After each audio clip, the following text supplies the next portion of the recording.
Okay, great. All right, let me begin and formally open up the hearing.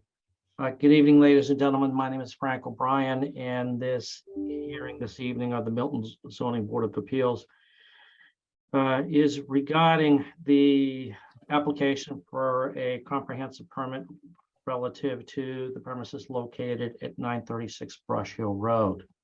I'll be acting as chair for this hearing. Joining me this evening, my fellow board members, Nick Gray and Jeffrey Mullen.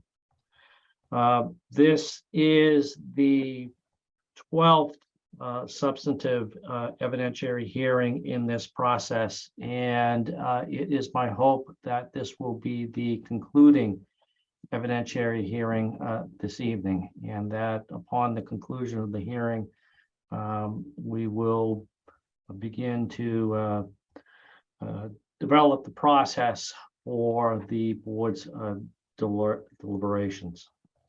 So at this point, I want to note that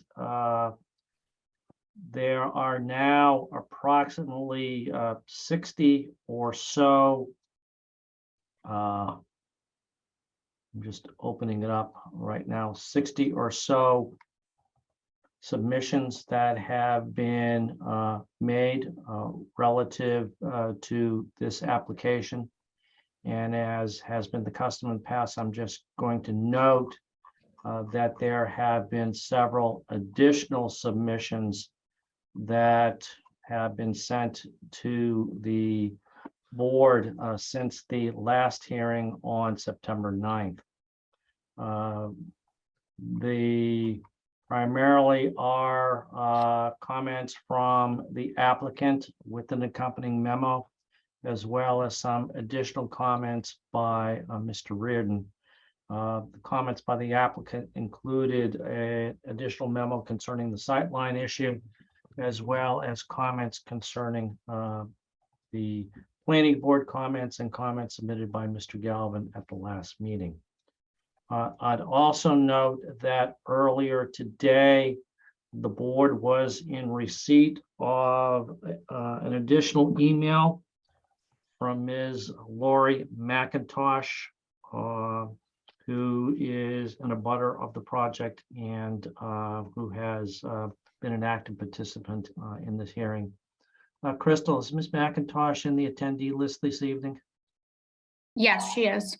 Okay. At the appropriate time, Ms. McIntosh, I'm going to give you an opportunity to provide whatever comments you may wish to make relative to your submission or any other issue relative to the project. So I just wanted to give you a heads up relative to that.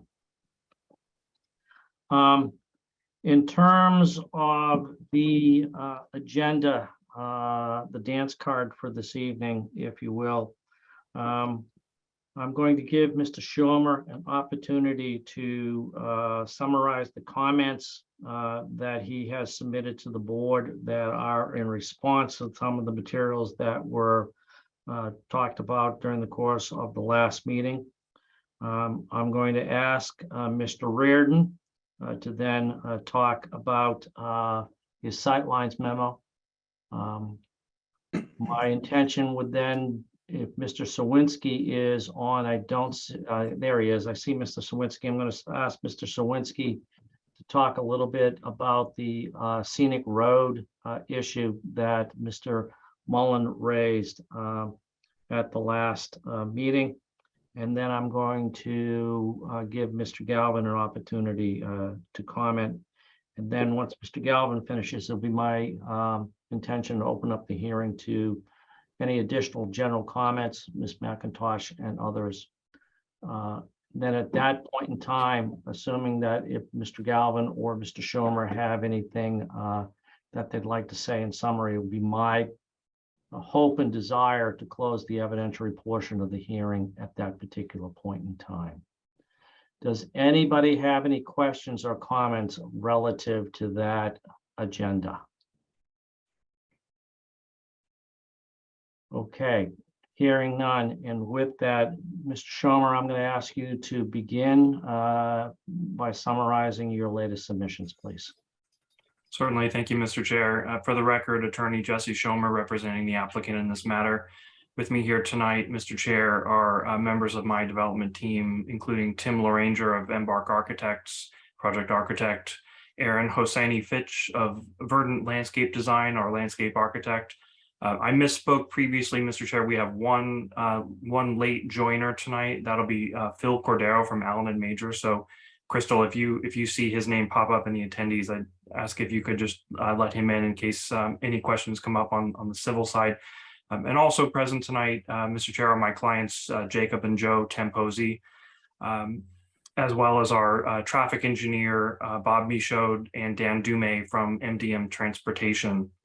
As you mentioned, Mr. Chair, since we were last before you, we filed two additional submissions last Thursday, I believe it was. Primarily, the main point of interest was the memorandum from MDM Transportation addressing the issue of sight lines from the project driveway on Brush Hill Road. And Bob is available to summarize his remarks at the appropriate time. My letter, Mr. Chair, was intended primarily for record purpose, just to note our receipt of the comments of the planning board and the correspondence from Attorney Galvin with respect to proposed conditions, and the planning board had a number of remarks regarding the design of the building and the site layout. But primarily that letter was just for record to note that we're in receipt of those. We acknowledge them. We appreciate the feedback from the planning board and from Attorney Galvin and his clients. But unless you'd like me to go into anything in particular on that, I just leave it as written. One additional point to note, Mr. Chair, we have been in touch with Attorney Galvin and his clients with respect to some mitigation efforts. Those are not finalized yet, but we do have an active and open dialogue back and forth with him and his clients, and are hopeful that we'll reach an arrangement with them. But I won't speak for Attorney Galvin. I'll let him speak for himself and for his clients. But I did want to let you know that that is something that is going on in the background, and we're doing our best to work through those issues with him. With that, Mr. Chair, if I may, I would like to go to Mr. Michaud to go through his memo. I believe that was the primary issue from the last hearing. And I just note, I don't see Mr. Reardon on the line tonight, but perhaps he's joining us later. But I understand that he's been in touch with Mr. Michaud and is satisfied with the resolution of that issue. But I'll pause there. So if you have any questions for me, Mr. Chair. I do, relative to the discussions that you are engaged in with Attorney Galvin, but I think at this point in time, what I'd like to do is move to the sightline issue with Mr. Michaud available, and go in that direction, if you don't mind. Okay. Absolutely. Thank you. No, thank you, Mr. Chair, board members, Bob Michaud with MDM Transportation Consultants. I'm going to do a share screen that will highlight some updates to the sightline issue that we discussed at last hearing. This is information that we've submitted to your peer review consultant, and we've had a conversation with Mr. Reardon about this, and I believe, as Attorney Schomer has pointed out, that there are no remaining issues as it relates to sightlines. The premise of sightline here is that we want to make sure that we're at least meeting the minimum required standards based on the measured 85th percentile speeds. And the most important criteria to keep in mind is what's known as stopping sight distance, which is the ability for an approaching vehicle to be able to see a vehicle in the travel way, perceive and stop, come to a complete stop before striking that vehicle. And we are pleased to say that the alignment of the roadway, Brush Hill Road, and the grading of the road is such that we have in excess of 400 feet in either direction. So vehicles that are approaching the driveway from either north or south can see a vehicle in the travel way for distances in excess of 400 feet, where the minimum required distances are only between 250 and 275 feet. So we've clearly shown that we far exceed those minimum safety-based criteria. The second point is the intersection sight distance criteria, right? This is the criteria that would apply to a vehicle that's approaching Brush Hill Road, and they need to be able to get into a stop position so that they can see an oncoming vehicle and make an appropriate selection of a gap in traffic before proceeding, and to do so in a way that does not unduly influence the way that traffic occurs or is traveling on that main street. And when I say unduly influence, what that means is that you don't want to create a situation where a vehicle pulling from the driveway would result in an approaching vehicle having to slow by more than 10 miles an hour, right? That's essentially what that standard means. At a minimum, that ISD has to at least match the stopping sight distance, the safety-based criteria, not the ideal or what we'd call the convenience-based standard of having someone have to slow down a little bit. And so we've gone through an exercise under which we've actually looked at the town's own bylaw requirements, street bylaw requirements for offset from the travel way, which is specifically cited in your guidance to be 10 feet from the travel way, right? And let's see, if we apply those exact standards to this project, and we have a vehicle that pulls up to a stopped position where the driver's eye position is 10 feet from the travel way, which is in conformance with your guidance, we can demonstrate, and it's shown on this plan and profile, that we can achieve looking to the left, right, for vehicles traveling northbound, 285 feet of clear sight line to an oncoming vehicle, right, where the minimum required is 275. The stopping sight distance is 275 feet. So we meet the safety-based standard under that example. I want to stress that, and certainly looking to the right, we have well in excess of 500 feet. Actually, I'm sorry, 430 feet of ISD looking in that direction, where we only need 250. So in both regards, we clearly meet the safety-based standard. There was a question as it relates to where a driver would most likely be at a stop position. And there are a number of examples along Brush Hill Road. In fact, most driveways and many of the intersecting public ways to Brush Hill Road require that a vehicle approaching the road stop and then so-called creep forward to a point where they can see beyond obstructions like stone walls, like fences, trees, landscaped areas, etc. And there are many examples of where that exists.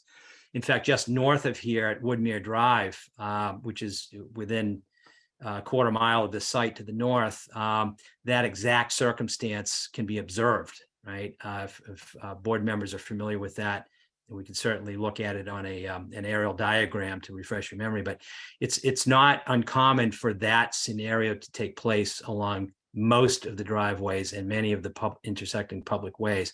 So this is not something that's unique to this particular driveway, but we are at least in a position to represent to the board that we meet the setback requirement of 10 feet from travel way, and at that point can clearly meet the stopping sight distance criteria and the minimum ISD criteria as a result. And all of that's demonstrated on these diagrams. We did take the time to better mark the presence of the stone wall feature, which is shown here in the blue double line. And you can see that the sight line from the driver's eye position goes along the face of that wall, does not extend behind the wall. And it's within that sightline triangle that vegetation is not present that would otherwise impede that sightline. One of the discussion points we had last hearing was whether or not tree trimming, vegetation clearing, or things of that nature would be necessary, and how that might relate to the scenic road bylaw and the requirements of that bylaw. We are not in any way relying on the need to trim, remove, replace, or cut trees. We do not need to do that in this particular instance, where we're relying entirely on a sightline measurement that's taken in front of the stone wall. The only plantings, trees, or other features that exist along that sightline looking left would be the wall itself, and trees and plantings that are located behind the wall on private property. So I think that becomes a moot point, and it does not necessarily relate to the need of this particular project. So with that, I will also point out, and this is a suggestion from peer review, and we think it's a good one. The travel speeds on Brush Hill Road are higher than they should be. Pure and simple, between 36 and 38 miles an hour. We think it prudent that a driver speed feedback sign be placed in the northbound travel direction that would indicate to oncoming vehicles their actual speed. Those types of devices have been proven to be very effective in reducing the 85th percentile travel speeds, in that they inform the driver of how fast they're actually traveling relative to the regulatory speed limit. And the placement of that just to the south of the driveway to alert northbound travel, the 38 mile an hour standard that we've measured, that they may be going faster than they should, we think is a good idea. And I think the proponent is willing to do that as yet another measure to reinforce safety along the corridor, not only to the benefit of their own project, but the other driveways and intersecting ways that exist in that area generally. Mr. Michoud, for the visual learners of us, could you just take your cursor and just indicate the rough area where that sort of driver feedback sign would be? Yeah, I would think that you'd want to place it somewhere in the vicinity of where this vehicle is shown here, right? And that would be from relative to where the driveway is, roughly about 300 feet distant of the driveway. And that would allow the visibility of the sign several hundred feet in advance of that. So at least 600 feet before the driveway itself. And that would provide enough advance information to a motorist so that they can begin to meter their speed as they approach this area generally. The specific location of that and the placement would be coordinated, of course, with your Public Works Department. Placed within the public way would most likely be a solar powered array. So they're fairly common these days, frankly, in the Commonwealth, fairly easy to implement and maintain. But we would certainly look to coordinate the exact placement with Public Works to make sure that it met their standards and expectations. Thank you, Mr. Michoud. Have you completed your presentation? Yes, I have. Okay, thank you. Yep.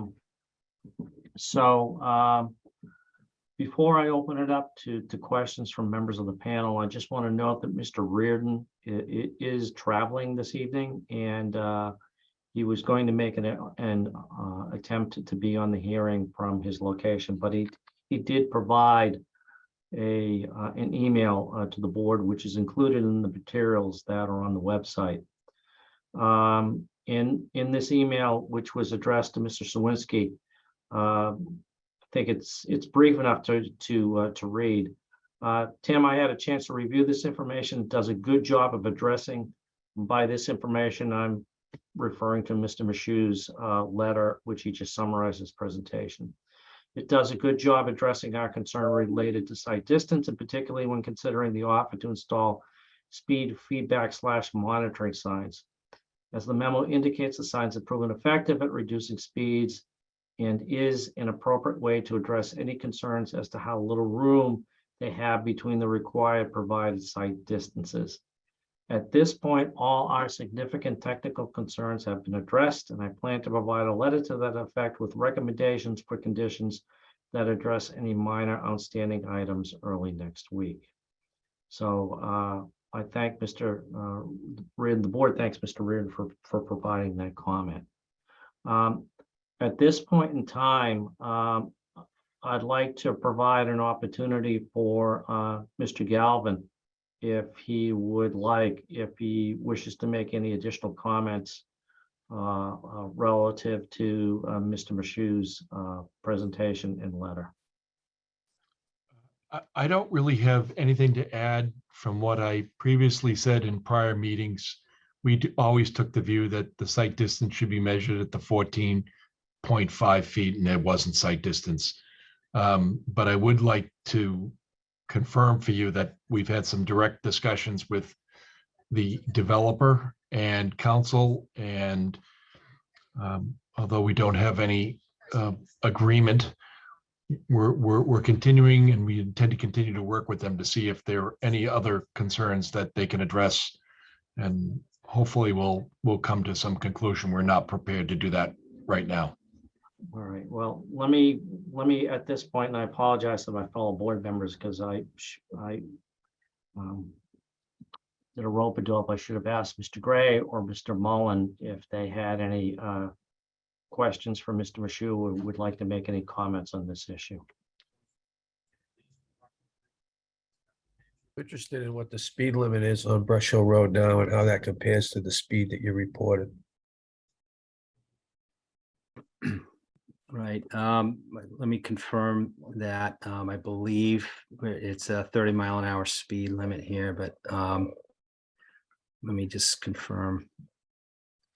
Yeah, I believe it's 30 miles an hour in that area, sir. And that the effect of a speed feedback sign based on studies that Federal Highway has published would indicate that there's about a 4-mile-an-hour reduction in the 85th percentile speed following the placement of that type of equipment. And so the 38-mile-an-hour 85th percentile speed, we would expect to come much more in line with the regulatory limits.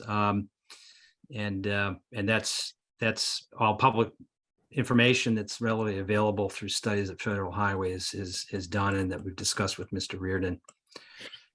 Would you recommend lowering the speed limit on Brush Hill Road? The special speed regulations are issued by Mass DOT. Although the roadway itself is under local jurisdiction, speed limits are established through MassDOT, and they're subject to a very rigorous protocol that has to do with measurement of actual speeds, 85th percentile speeds. A very common question is exactly what you're asking, and that is, wouldn't it be nice to take the speed limit and bump it down by 5 miles an hour or so, maybe even more? For better or for worse, the protocols that Mass DOT uses to establish those speed limits would not allow for the arbitrary reduction in speed that would have to be demonstrated to be compliant with the 85th percentile measured speed. I know it sounds counterintuitive, but that's how the system works. So what could be done, and what we have done in other communities, is to place speed advisory signs, which are not subject to Mass DOT review or approval, right? And those speed advisory signs would be placed in circumstances where there are limited sight lines, which wouldn't necessarily apply to our driveway per se, but there are many driveways and intersections along Brush Hill Road that do have limited sight distance, and that would serve as a justification for the placement of a speed advisory sign, which looks like a speed sign, but it's a yellow back instead of a white back sign. And those can be effective in at least alerting motorists that they should be traveling at lower speeds. So that's the plan B, if you will, to getting a special speed regulation formally, is to place those types of signs. Yeah, I was referring to the 2016 legislation regarding cooperation with MassDOT for municipalities seeking to lower speed limits to 25 miles an hour. Oh, yes, that's a good point. There is a blanket regulation that, if adopted by a community, would have the regulatory limits established at 25 miles an hour unless otherwise posted. Right. So my question is whether or not you think this would qualify for a lower speed limit under that process. I think it would need to be taken on as a community. Understood. Yeah. Understood. Yeah, but what's your opinion? I think it's a good idea. I think it's a great idea. I think, anytime you can reinforce a lower speed, they've just done that in Framingham where I live. And, as you're coming into town, there's a clear demarcation of 25 miles an hour unless otherwise posted. Yeah. And it has had an effect. Yeah, I don't, okay, so, I have one more question for you and then I have a question for for Mr. Zawinski. Why only on the northbound side? The speeds in the southbound travel direction are much more in line with the regulatory limits. Until we lower the speed limit. Well, yeah, I mean, you could certainly do that on the southbound side. If the board were to, and maybe you can't answer this, but if the board were to request the applicant to put a sign on both sides of the road in the appropriate location, proximate to the site, would that be something the applicant would do? I deferred to Mr. Tamposi, who's on the call. Fair enough. We'll just consider the question asked and Yeah. we can return to that at the appropriate time. Sure. Thank Fair question. Tim, we may just probably take this offline, but this is pretty consistent with the speed issues that we've talked about elsewhere. I wonder if this might not be a time to work with MassDOT on that 2016 legislation. I agree. And I'll check in with Chase Berkeley and the town administrator to see if we have had any conversations about that. But I think it's a fine idea and I think it's something worth pursuing. So we'll definitely follow up on that. Yeah, I don't know what the volumes are on Brush Hill, but it's kind of a reasonably defined regional roadway that's, I think we could probably make the point that it's thickly settled because it needs to be. But it might really be a good test case to work through with the district, We'll And if definitely you look do- into that. Yeah, okay, all right, enough. We're having another meeting. Okay. All right, I don't have any further questions, Mr. Chairman. Thank you. Thank you, Mr. Mullen. Mr. Gray. Thank you very much. Would you mind putting back up the intersection site distance chart, please? If you can share your screen. that'd be- Yeah. So 2 weeks ago or so, I spent quite some time making a site visit on my bicycle. And I rode back and forth, up and down the road, trying to visualize, tie in what you put on your chart with what, at least a layman's view of what the actual conditions are. And I stood at the end of the driveway, looked north and south, and took a bunch of photographs, which I have on my screen. And so that I can help understand what I'm looking at and match that up with what you've got on your drawing. There's currently at the end of the driveway a lamp post, a white lamp post. Is that shown on the chart anywhere? A white lamp post, a The single white light. lamp post, yep, and a fire hydrant, and down a little bit farther, there's a telephone pole in front of the beginning of that stone wall. Yeah. So let me zoom in. Yep. All right, and you'll see that this is the utility pole that you're mentioning, right? Yep. There's the driveway for the university right here. You see the two square features right here, are the two The stone, granite things. the granite pillars, if you Yep. will. Okay, Correct. that works. Yep. And these are all grade lines that are shown, but the Yep. post that you're talking about, I'm not familiar with that. There's another Well, utility pole It- right here to the right. You may have taken it out because it's not going to be part of the new plan, right? This is Right. based on the new configuration. So, Okay. all right. Is the telephone pole then, well, according to your diagram, if you're 11 feet back from the travel portion of the site of the roadway, Mhm. that telephone pole is not in the sight line. Well, not in the Because- stopping sight line, no, Okay. not in the stopping sight distance sight line, but if you were looking from the stop position, let me go over to that diagram for a minute. The Yeah, pole is, that's- it's forward of it's within the area of the sightline triangle, but it's not an obstruction to the sight line itself. Okay, so that lines up perfectly with where I was standing.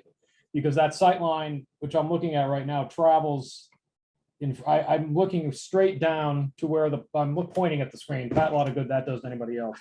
To where the concrete pillar is at the end of the driveway. Okay, and in that photograph, I can plainly see there's a car approaching. It's from the vision of that driveway, it's between the pole and the granite pillar.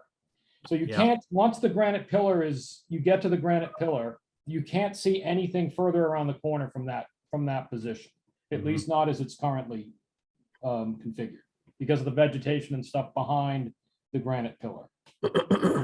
That's what I'm seeing. So, all right, so you're saying then that, and Mr. Reardon is comfortable with that basically you've met the requirements, and in fact, as far as the intersection site distances, you've pretty well far exceeded that. Is that That's correct? correct. That's correct. Yeah. All right, that's all I have. Thank you very much. All right. All right. Mr. Shermer, do you have anything else that you have to say at this particular point in time relative to the site distance issue?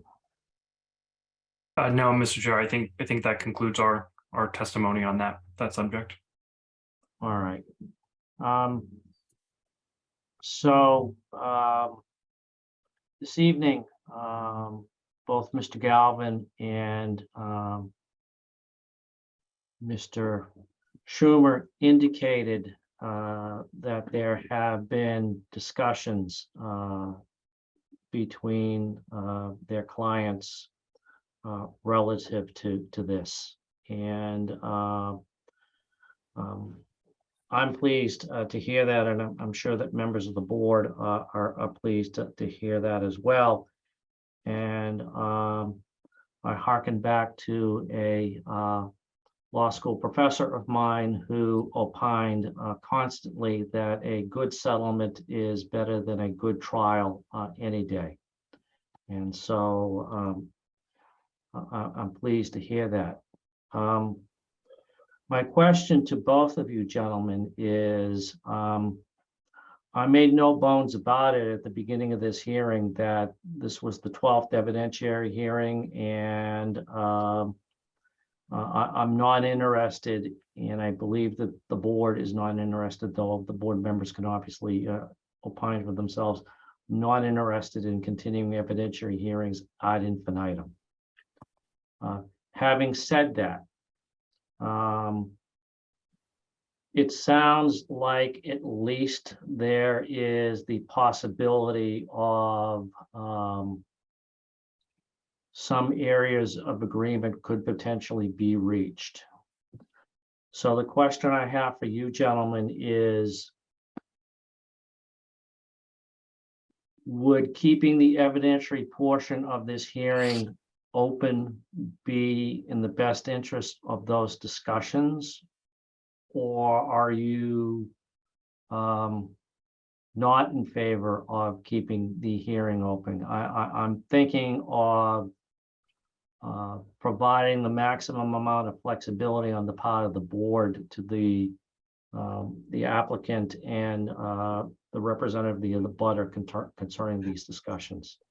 So gentlemen, I pose that question to you. Speaking just for the applicant, Mr. Chair, my view is that the benefit of, there would be no benefit to keeping the public hearing open for that purpose. I think Attorney Galvin and I and his clients and mine still have a fair amount of work to do to iron out the details of what the mitigation efforts will be, and just as those details are developed, that's something that will happen farther down the road when we're closer to the point of actually moving towards pulling building permits for this project. My suggestion would be, and I believe that this is typical with how it's been handled by this board and other panels of the board in recent 40B projects, is to require copies of the final construction drawings to be filed with the board. Obviously, they'll have to be filed with the building inspector, and any modifications that are made to those plans will be subject to the board's review. My assessment at this point is that those kind of, if there are changes to the plans that come out of the discussions that Attorney Galvin and I are having, those will be minor changes in the big picture of what the board is reviewing. They're obviously important changes, but nothing that would rise to the level, I think, of requiring a subsequent hearing or approval of those. So that's my view, Mr. Chair. I don't think that it would be beneficial to keep the hearing open any further. And I would just request that we be permitted to work out those details privately as the board continues to deliberate and move forward with its process. Fair enough. Mr. Galvin? We don't intend to submit any more information, so I understand that may result in the board closing the hearing. I do think there's a way, should we reach consensus, to have those incorporated, and I think Mr. Schomer has indicated one of them. And obviously, I don't want the hearing to be over, but my clients don't like the project, but we understand we've reached the stage that we reached, and I understand if the board closed the hearing. Fair enough.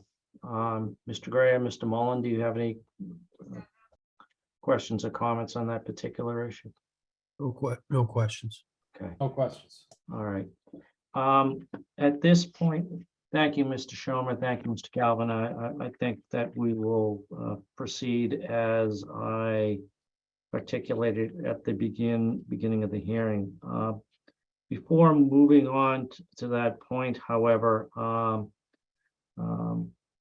I'd like to give Mr. Sawinski an opportunity. At the last meeting, an issue concerning that was raised by Mr. Mullen concerning the designation of Brush Hill Road as a scenic road and what that implies relative to a provision in the general laws concerning tree trimming and whatnot was raised. Understanding that Mr. Mashu has indicated that there is no intention or a need, if you will, for such activities to be engaged in. At least that's their position at this point in time. Mr. Sawinski, Mr. Mullen, just wondering if there's any additional need for further information to be developed on that scenic road issue. I don't Mr. think so. Mullen, maybe you first. I don't think so. Okay. All right. Mr. Chair, the one thing that I will say, and I had a conversation with Chase Berkeley of the Department of Public Works this afternoon. DPW is in charge of tree trimming and maintenance of street trees on all of the townways throughout Milton. They routinely do trimming of trees and vegetation to maintain sightlines on all of our townways, and that the level of trimming that they typically do is kind of minimal enough to not trigger scenic road regulations based on the definitions that are in the planning board regs. So, as it relates to kind of off-site work, that's something that DPW, routinely engages in throughout the town to maintain, the safety of our roadways. Okay. Thank you, Mr. Sawinski. All right, at this point in time, what I'd like to do is I'd like to open up to general comments from members of the public who may be attending the hearing. And in particular, what I'd like to do is invite Ms. Lori McIntosh to comment first, simply because Ms. McIntosh has been an active participant in these hearings and has also provided the board with several emails which raise a number of issues. So out of a courtesy, I've given her attention to detail. I'd like to provide Ms. McIntosh an opportunity, should she desire it, to address any of those comments. So, Ms. McIntosh. Thank you. I think I just unmuted myself. Can you hear me? Yes, I can. Thank you, Yes. and thank you for your submissions, and welcome back to the Board of Appeals. Thank you. Thank you very much. I sent an email. Well, first of all, I don't mean to correct you, but I'm not an exact abutter, but I am the president of the Cushing Road Neighborhood Association. And so as a road, we are closest to this project, other than those actual abutters on Brush Hill Road. As my family reminds me, Miss McIntosh, I am often wrong, so I'm not. Anyway, thank you.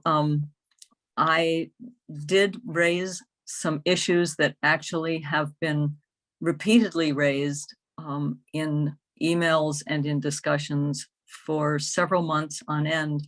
And we on Cushing Road, closest to this project, still feel that they have not been properly addressed. And so just to quickly go through these, traffic is one major concern.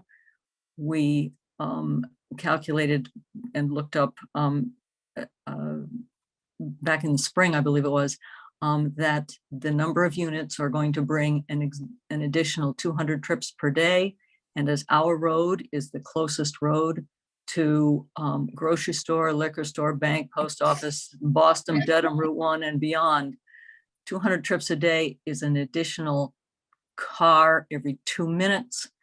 There are 14 children on our street, about to be 15 in a few months. And this is a major concern. Of course, we're all still discussing the sight lines, so we'll leave it at that. The building style is something that we are also concerned about.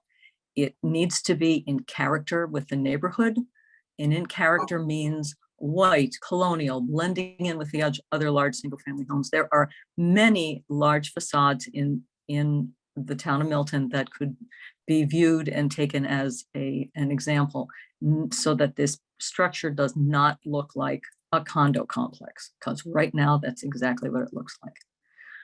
The landscaping, again, we've discussed this before. Trees need to be mature, and I realize that the plans that have been submitted don't show exactly where every tree and bush is going to be, but we strongly urge there to be a line of bushes in front of the 5 parking places that are in front of the building, so that those cars are not visible from the road.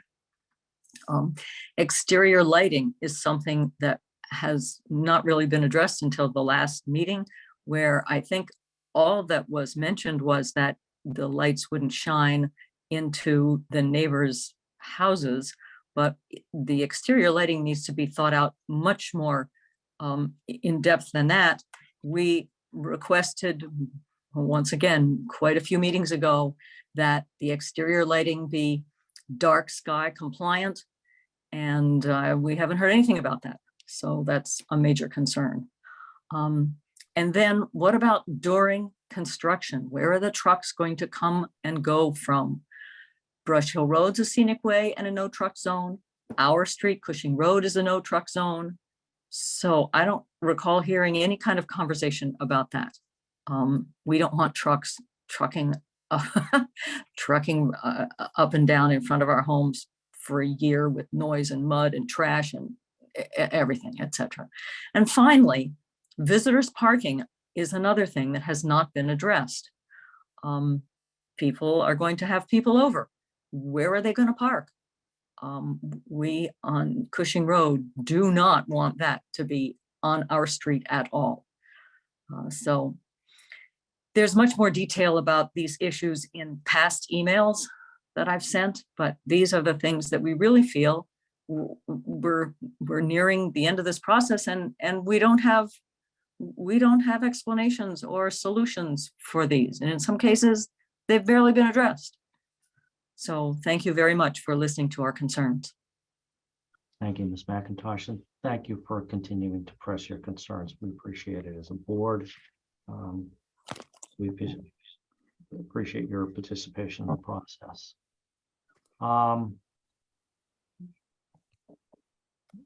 Crystal, are there any other members of the public? Sorry, Mr. Chair. Oh, I'm sorry, Mr. Mullen. I didn't see your hand raised. Please. Can I ask a question about the data that Ms. McIntosh presented? Yes. Am I still muted? No. So you said there were 200 trips per day that were being added by the project?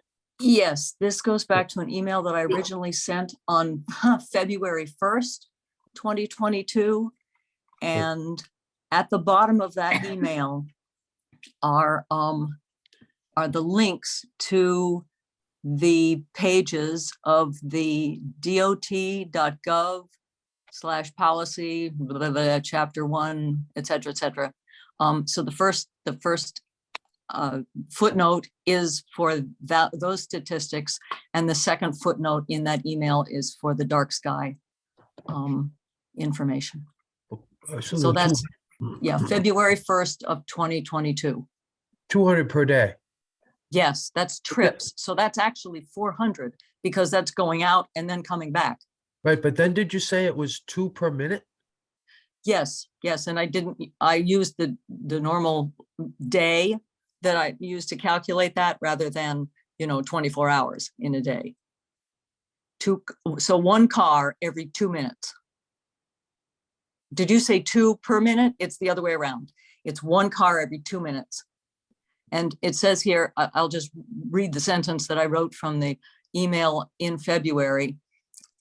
It said average US household car trips per day equals 10. It was actually like 9.8, but 10 times 2 for going and returning equals 20 car passes per day up and down, Cushing Road or wherever, but we're the fastest route to everywhere.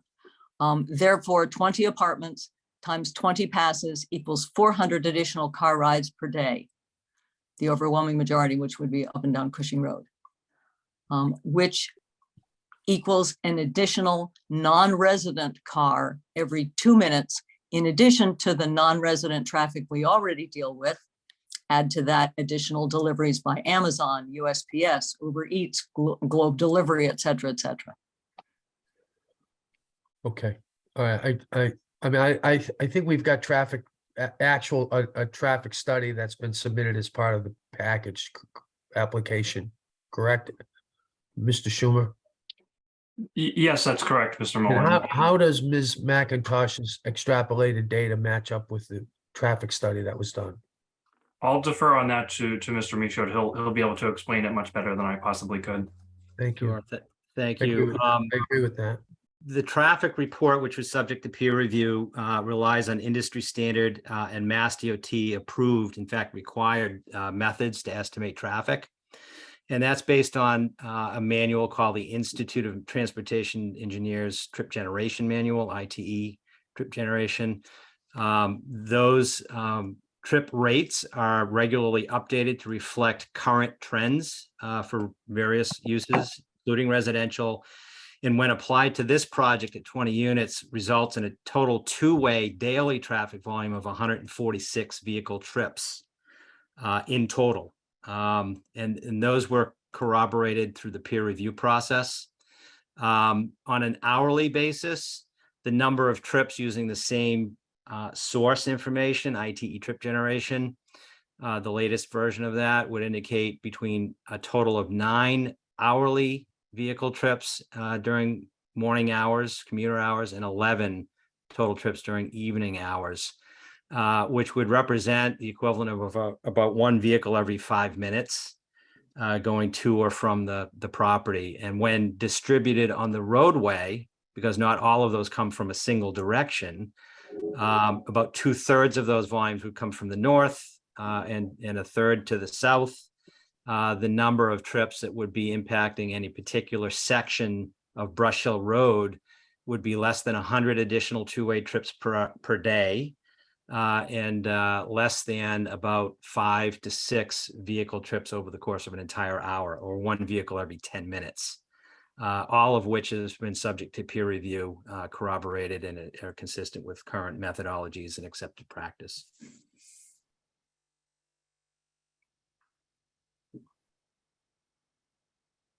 Thank you.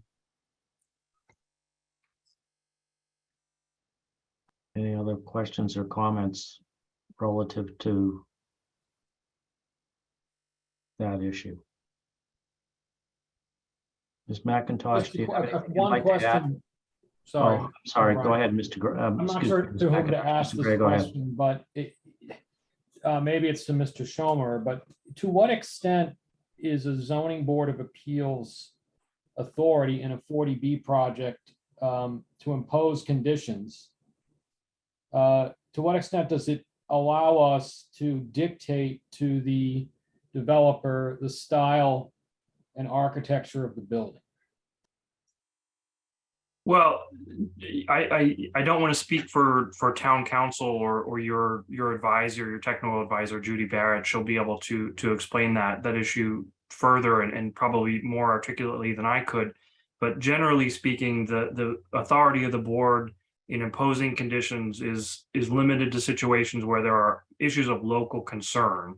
And those typically are matters such as health and safety, environmental impacts, design design issues, and I believe other just generally speaking other catch-all issues of local concern. The finding of the board in those instances has to be that the local concern issue outweighs the regional need for affordable housing.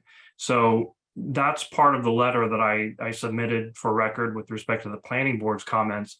Our view is that well, first of all, the project having been subjected to peer review on design questions and massing and issues such of that nature, it's our view that the project does meet the standards of the Chapter 40B guidelines with respect to design of projects, which are intended to guide the board in reviewing projects of this nature, which propose greater density than is typically allowed under local zoning. And the way that that's done is in several different ways, one of which is to provide complementary building styles and architectural styles and colors and things of that nature. In our view, the color and the style, we recognize similar comments from Ms. McIntosh and the planning board.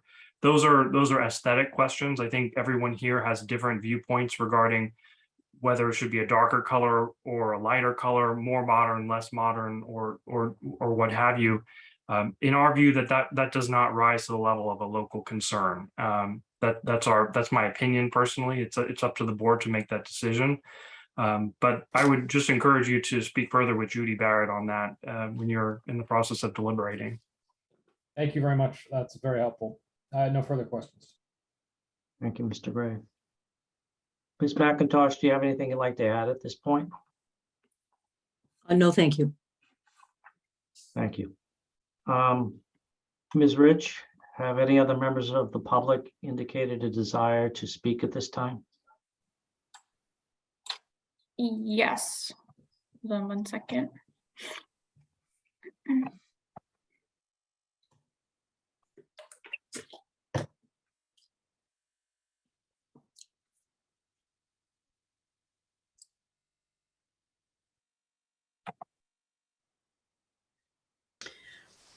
Yeah, hi.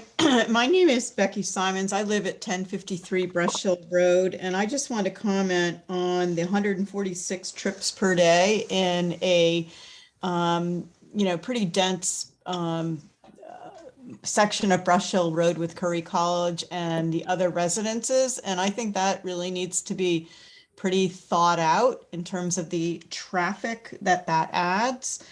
And I also think the density of the number of people potentially living on less than half an acre at 936 Brush Hill Road is hugely concerning, with no, really green space for them to use. And we've talked about this in other hearings, but it's still kind of like what Lori McIntosh mentioned, is still a concern that doesn't seem to get addressed. So that's a density versus land issue.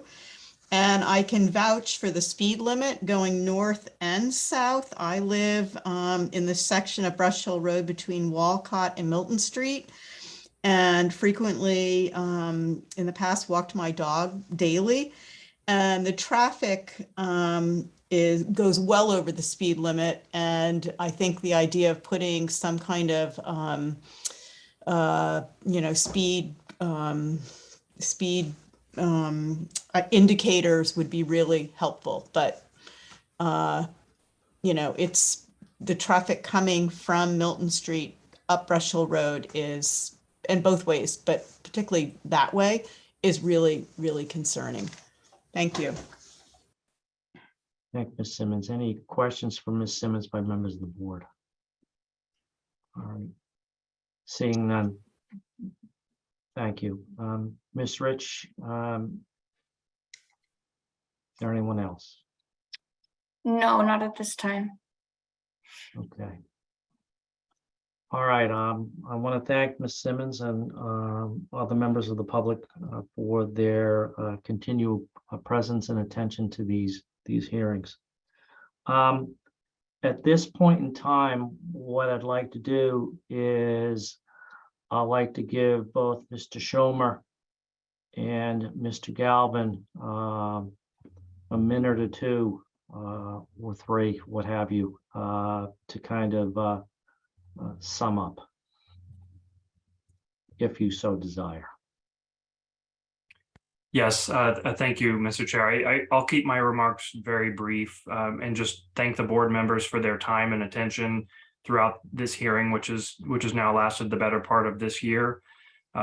Thank you also to Mr. Zawinski, the fire chief, all the town department heads, town engineer Fernandez for their time and review of this project, as well as the board's peer review consultants. I think and also to not to forget Mr. Galvin and his clients and members of the public as well.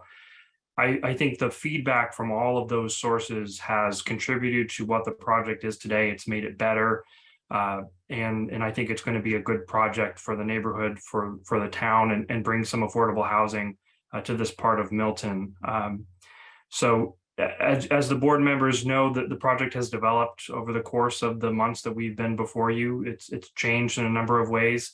And as I said, I think it's improved in a number of ways, and it will continue to be refined as we move forward towards the process of obtaining building permits. And we believe that the project is appropriate for the neighborhood. It's been mitigated appropriately based on the changes that have been made through the course of the hearing. And we look forward to observing the board's deliberations regarding the project with respect to the ultimate decision and the conditions that you opt to impose upon the project to ensure that it meets your requirements, it meets local concerns, and appropriately balances that need for mitigation of local concerns with the need for affordable housing. So with that, Mr. Chair, I'll let Mr. Galvin speak and just thank you again for your time on behalf of my clients and the entire development team. Mr. Galvin. Thank you. I also want to thank the members of the board for your questions and thank the applicant for actually making some changes, because I think this project has come quite a distance from what it was originally submitted. Notwithstanding that, I think my clients are generally not happy that this is the type of project that basically has come to their single family neighborhood, which is undoubtedly on the periphery of Curry College, but this lot seemed really more part of the neighborhood than maybe some others that the board has seen in other contexts. The project, when it was initially started, had some real significant impacts, particularly on the Burnett property, also on the Newman property. And I think I've beaten it to a pulp, so I won't say it more. I think we have some concerns about the traffic exiting the site, particularly traffic that has to look, to the left as it's exiting. And I think if this was a typical project, I think you would see either a significant reduction in density of the project in order that you have a safe access, and certainly respect Mr. Michaud's opinions. He's an expert, but those standards are federal standards, and that's what we've typically looked at, and that remains a concern. As Mr. Schumer and I have talked about, we've had some very direct conversations regarding it. We've told them some things that we think that they can do to improve the impacts on my clients. And I'm optimistic that those discussions will continue. And they have been good faith discussions. And I think should that result in something different, I think that there's a mechanism by which those could be integrated into this project, and that also would result in an improvement. And lastly, I appreciate everybody that's come out, particularly the fire chief came out with one of the lieutenants, because we are concerned about not only our safety and the safety of the people that would respond to the site, but also, believe it or not, the people that might live there. And they did spend some extra time with us out there explaining how a fire would be attacked in the event that something like that would happen. And in any event, I don't want to say any more. I think the board has heard all the evidence, and we trust the board will do the best it can with this and protect the interests of the neighborhood as best you deem fit. And we've submitted proposed conditions that I'll remind you that I had submitted the last time, and hopefully in your deliberations, you'll consider those. Thank you. Thank you, Mr. Galvin. At this point in time, I'm going to take prerogative as a bit of the chair and not to continue or strike a self-congratulatory note, but I'd like to note that as I mentioned at the beginning of this, that this, by my count, is the 12th or so substantive hearing relative to this project. As Mr. Schomer's noted, it's taken the better part of a year. That does not count the several extensions which were put in place at the beginning of the year because of the press of business. I'd also note that the record on this hearing is voluminous. There are approximately 60 separate submissions, just under 60 separate submissions. However, a number of those submissions are encompass several different subsets of information and plans. There has been at least one major revision of the project and innumerable other revisions of various aspects of that.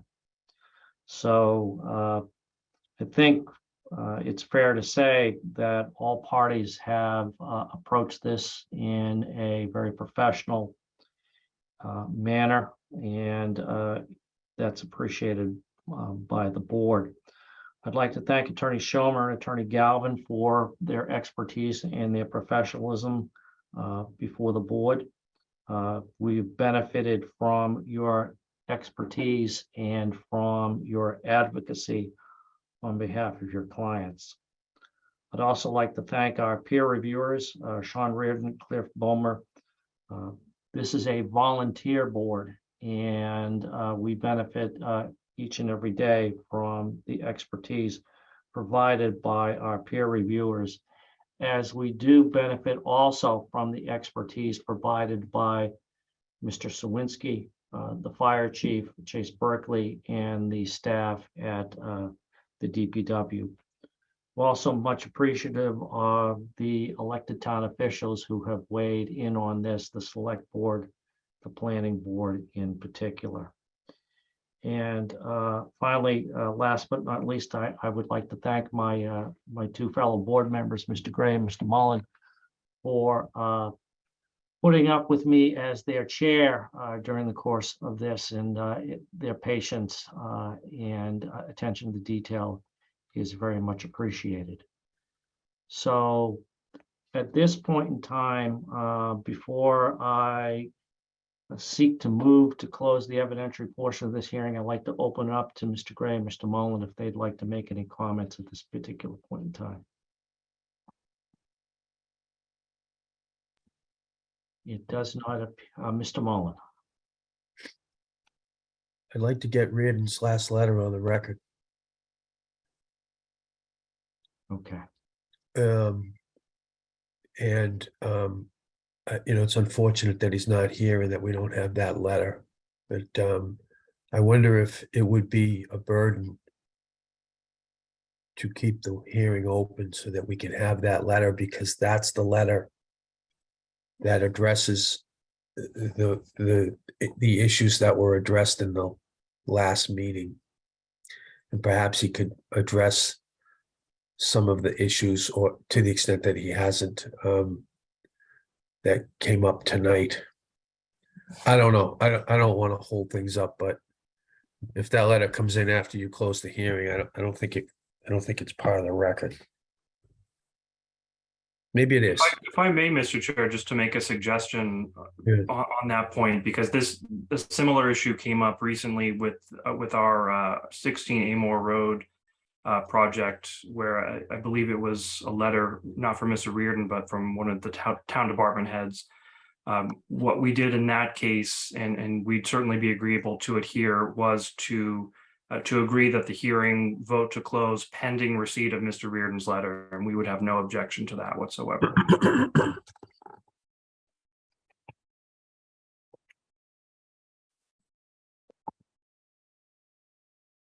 Mr. Mullin, is that acceptable? I'll yield to the chair. I'd like to hear from Mr. Gray. I think on that last point,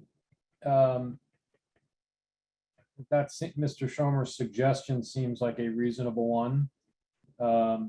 If it's something that's within, if the chair feels that it's okay as well, I would be certainly willing to support that approach. All right, I'm of a mind to close the hearing pending the receipt of a letter from Mr. Reardon on the issues so noted. Mr. Galvin, is there any objection from you, sir? No objection. Thank you. So seeing that there's no objection, would a motion at this particular time be in order to close the evidentiary portion of the hearing, and would a member of the board like to make such a motion? So moved. Motion has been moved. Is there a second? Yeah, second. All those in favor of closing the evidentiary portion of this hearing, please signify by saying aye. Aye. Aye. So the evidentiary portion of this hearing is closed. But for members of the public, this does not mean that the board's work is done, because now we move into the deliberation phase of this. And in keeping with the board's longstanding practice, as well as with the provisions of the state's open meeting law, the board will now proceed to begin to discuss this issue in open session, and will begin its work in that regard.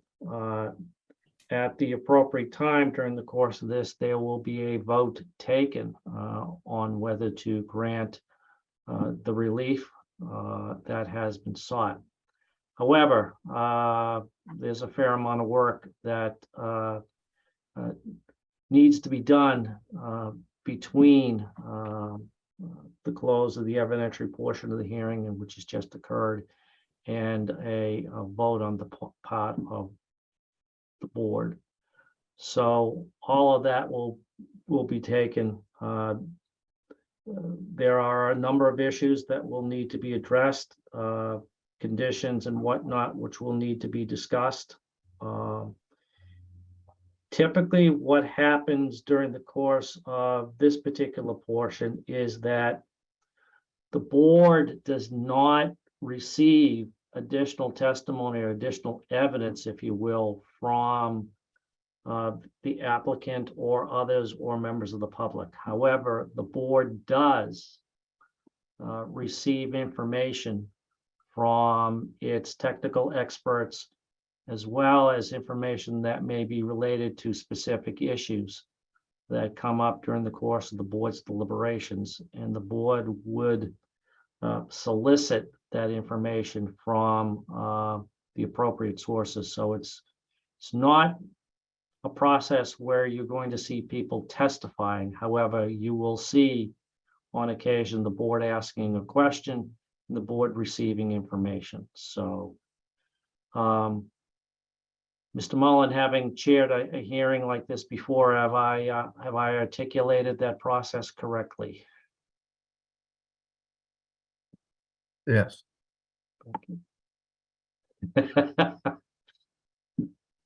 Thank you. I've passed the exam with the teacher. So, Mr. Gray, anything you'd like to add at this point? Nothing at this time. All right, at this point in time, what is the pleasure of the board in terms of proceeding this evening? Is it the board's pleasure to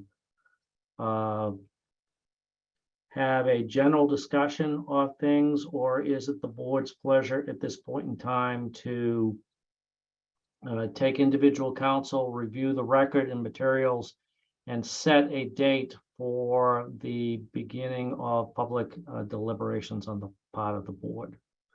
Mr. Mullen? I'd rather do the latter, because I want to see Rand's letter. Okay, fair enough. Mr. Gray? I can go along with that. All right. All right, my suggestion, Mr. Schumer, Mr. Galvin, the 3-week time frame has kind of worked out well from a scheduling point of view. Do either of you have any objections to continuing to adhere to that? No objections from me, Mr. O'Brien. The board has 40 days from the close of the hearing to render its decision, and from this point on, we're primarily spectators. So I would say it's entirely up to the board members and your schedule. So what I'd like to, so this is the reason for my thinking on the 30 days, 30 days, I'm sorry, the 3 weeks. So I'd like to get the written letter. I'm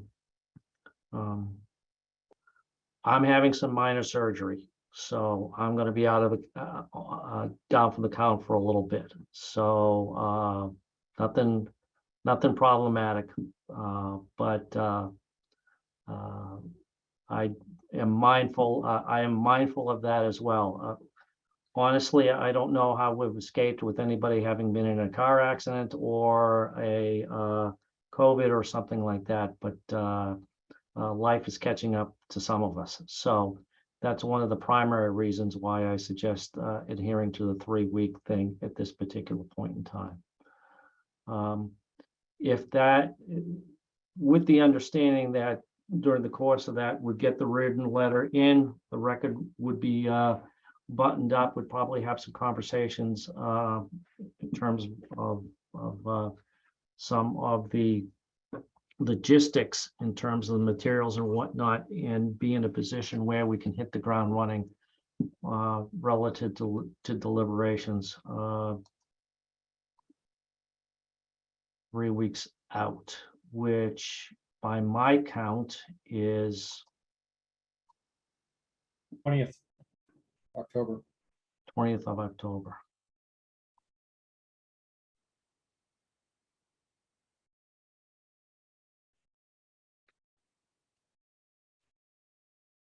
All right.